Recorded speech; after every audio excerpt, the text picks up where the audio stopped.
Hello ladies and gentlemen, boys and girls, welcome back to my channel. If you're new to the channel, I'm Stu Griff. Don't forget to hit the subscribe button so you can be part of the Stu crew. Don't forget to hit the like button so you can see more of this kind of content. And last but not least, don't forget to hit the bell icon so you can get push notifications when I drop my videos, drop posts, all that good stuff, drop shorts.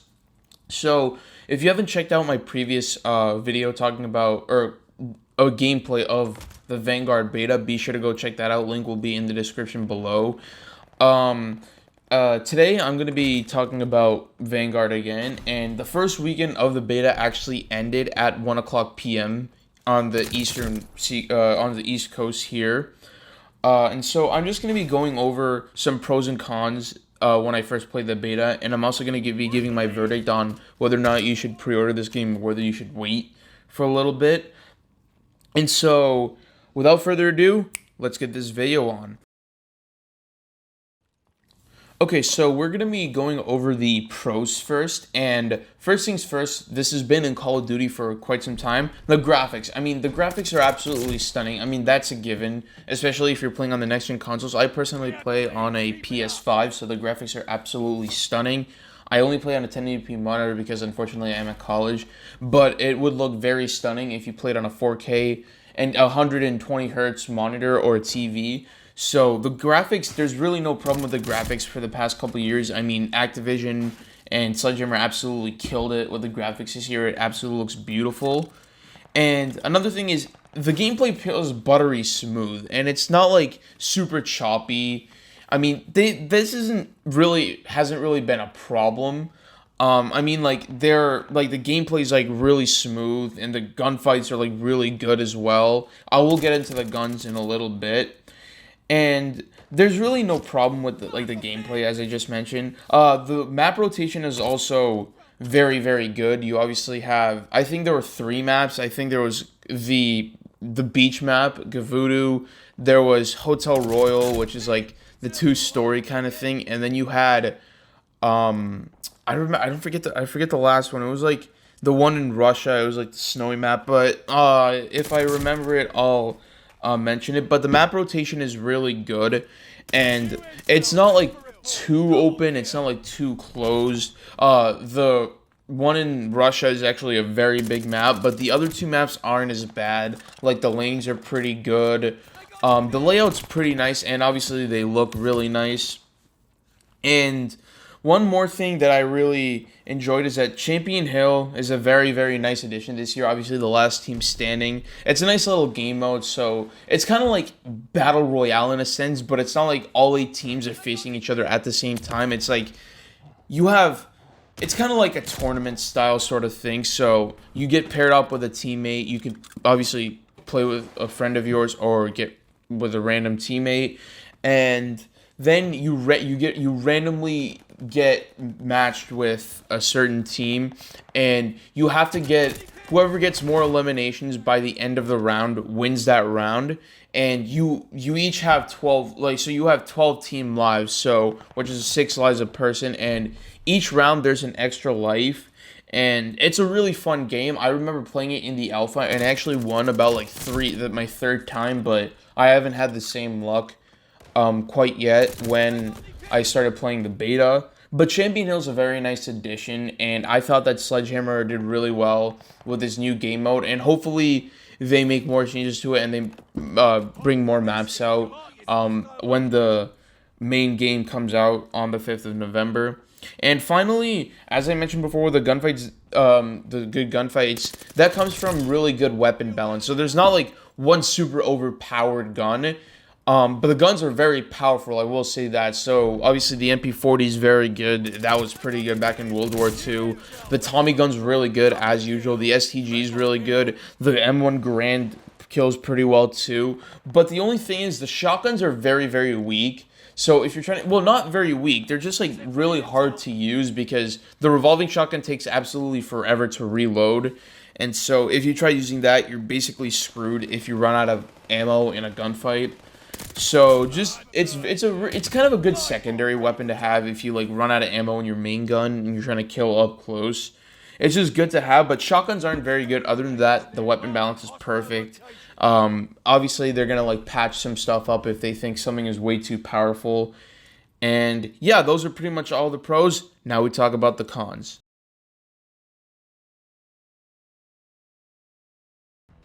Okay, so now we move on to the cons. The first con, and it's a pretty big one, is kill streaks. So if you guys don't understand how kill streaks work, it's basically you have, let's say you have a UAV and it's at 3, you have to get 3 kills. You can't, it's not like, it doesn't work like score streaks where you get 300 points and then you get the UAV. You have to get 3 kills. So there's absolutely no incentive to play the objective when you have kill streaks. So obviously that's a very big problem. That adds to the camping problem, which I will get to in a second. So you can literally just camp in the back of a building and you can get 12 kills in a row and you could, or excuse me, 10 kills in a row and you could get your dogs. You can get 5 kills in a row and you could just get the glide bomb, which is kind of a big problem. But score streaks, while killing and camping does eventually get you there, it doesn't get you there as fast as playing a mixture of getting kills and playing objective. And so that's kind of a big problem that I hope they fix. But I mean, I'm pretty sure Modern Warfare actually had a perk because Modern Warfare had kill streaks. They had a perk where you could actually switch from kill streaks to score streaks. And obviously that was a waste of a perk slot, and it wasn't really useful. But if they get rid of kill streaks and they make it into score streaks, at least players are incentivized, or like they at least can play objective. Like, so if you're not like just playing TDM every single time, even though you're playing a game of domination. And another thing is, as I mentioned Modern Warfare a second ago, the game is very, very, very similar to Modern Warfare, which makes sense because they actually use the same engine as Infinity Ward did for Modern Warfare. So you have stuff like the tactical sprint, the mounting, which again adds to the camping problem. And they actually did add another aspect of the gameplay, which is like the barriers, which I don't know. I mean, I think that's pretty cool, but we'll have to see how it plays out. So far, I haven't really come to a verdict on it yet. But like I said, it's very, very similar. And obviously, the graphics look very different. Like, this looks kind of, it's like a mixture of Modern Warfare's gritty realism as opposed to Cold War's like arcadey style, kind of like the graphics wise. I mean, again, it's a very beautiful game, but it's very, very similar to Modern Warfare. And I think that will bother a lot of people because it's basically just Modern Warfare with a World War II skin on it.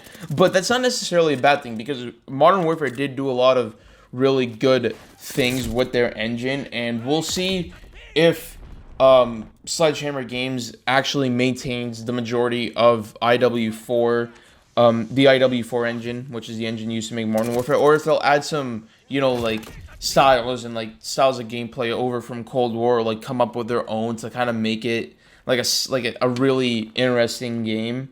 And I mean, this is kind of moving on to the next problem. This is kind of a problem with every Call of Duty, but it's pretty prominent in Call of Duty Vanguard especially, and that's camping. So there's a lot of lines of sight, and especially with the kill streaks, camping can be very hard. And in the Russian map, I still don't know what the name is. It's an absolute sniper's paradise. So you could just sit at the top of a building and you could just snipe people and you wouldn't have to worry about playing objective because you can just get the kill streaks and then get more kills. So hopefully they fix that. They at least like try and replace it with score streaks, and we'll see how the community receives that. Another thing that I think they should add to help fix the camping problem is something that Modern Warfare added back in, I believe, like 2020, around then, or like late 2019 when the game like first came out, and that's called cranked. So cranked works basically, you kill a person and then you have, I think, 15 seconds or 30 seconds to kill another person, and in that time frame, if you don't kill someone, you die.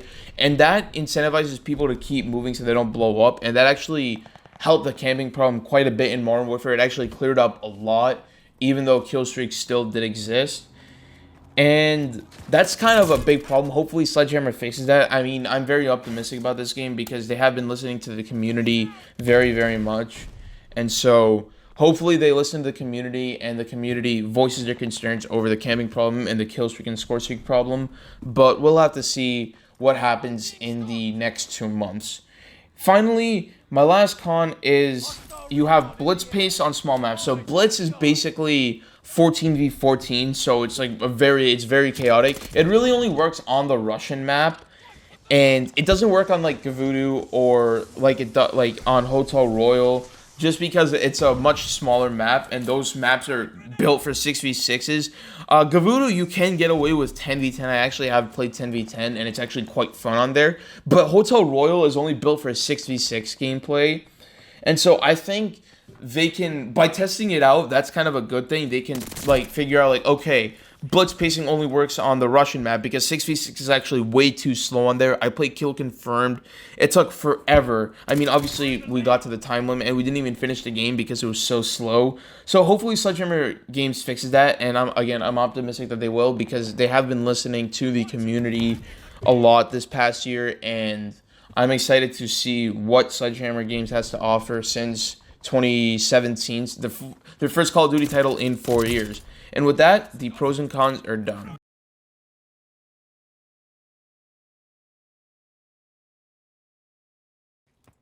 Okay, so my verdict.